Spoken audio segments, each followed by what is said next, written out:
Meron daw mga tao na matuwid o dakila sa mata ng mga tao, pero kahabag-habag sa harapan ng Diyos. Meron tayong gano'n. Sa mata ng tao, kagalang-galang, pero sa mata ng Diyos, kagulang-gulang. Mahilig maglamang. Hello?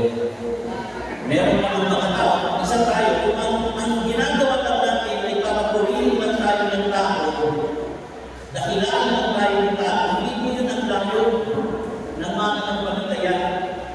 Sabi niya sa Pablo, kung gusto lang, pangaan ako, gusto din ako ng mga tao, kanapakan ako ng mga tao, sabi mo na ako ng gusto.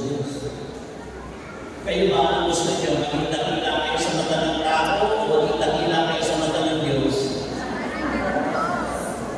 Yan. Kasi ang mundo, palaging nagpapagal na magaling sa mata ng tao. Pero ibig natin, hindi naman po maging magaling sa mata ng tao. Bagamat gusto ng Diyos na tayo maging the best sa ating mga kalalagayan, pero nawa lahat ng papuri at pasasalamat ibalik natin kay Yahweh El Shaddai. So ang salitang Hudyo ng word na great, sabihin yung great. Sabihin yung great. Ayan. Alam niyo yung ating pari kahapon, si Father, ang apelido niya, Ines. Ano? Ang galing din ng Hebrew. Sabi ko, kapag-pwede ko ng mabubo na may kanta si Father Ines sa ano siya, Silpox. Ayan. Ang Hebrew word ng great ay ang word na gadol. Sabihin nga, gadol. Hindi ko katol, gadol. Yung katol kasi pagbatay na lang yun. Gadol. Ano po yung mga letra na kapalong sa gadol? Ang unang letra po sa gadol ay Gimel. Sabihin yung Gimel. Yan yung letra G sa Hebrew, Gimel. Ang ibig sabihin ng Gimel ay complete. Ang ibig sabihin ng Gimel ay perfect. So tayo, para tayo maging dahilan sa harapan ng Diyos, kailangan maging perfect. Kailangan maging complete. Hello? Ayan. Sino dito yung perfect? Sino dito yung dakila?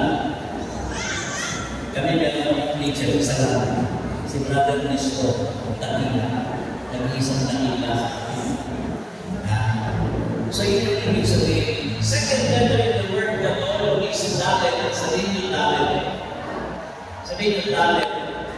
Yan ang letter B sa kanila. Ibig sabihin naman ng dalet ay daan.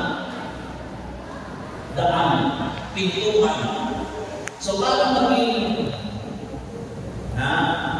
great, saan tayo dadaan? Saan?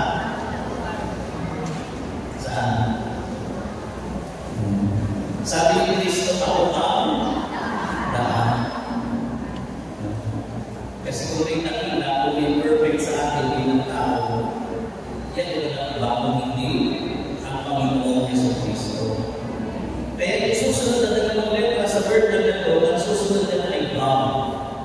Sabihin niyo God. Ang ibig sabihin ng God ay name or ako. Ang ibig sabihin naman yan kapag ninilay ako ay sakripisyo. Wala lang naging dakila na hindi nagsakripisyo.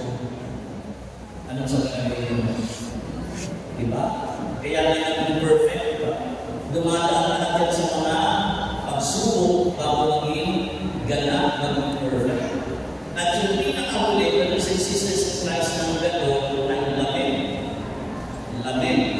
Ang ibig sabihin ng lamin ay kapangyarihan. Sabi namin kanina, ang American Bata ng lamin ay earthifying.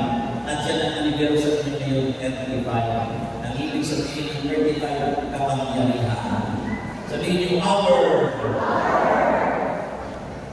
Yan ang power na power. power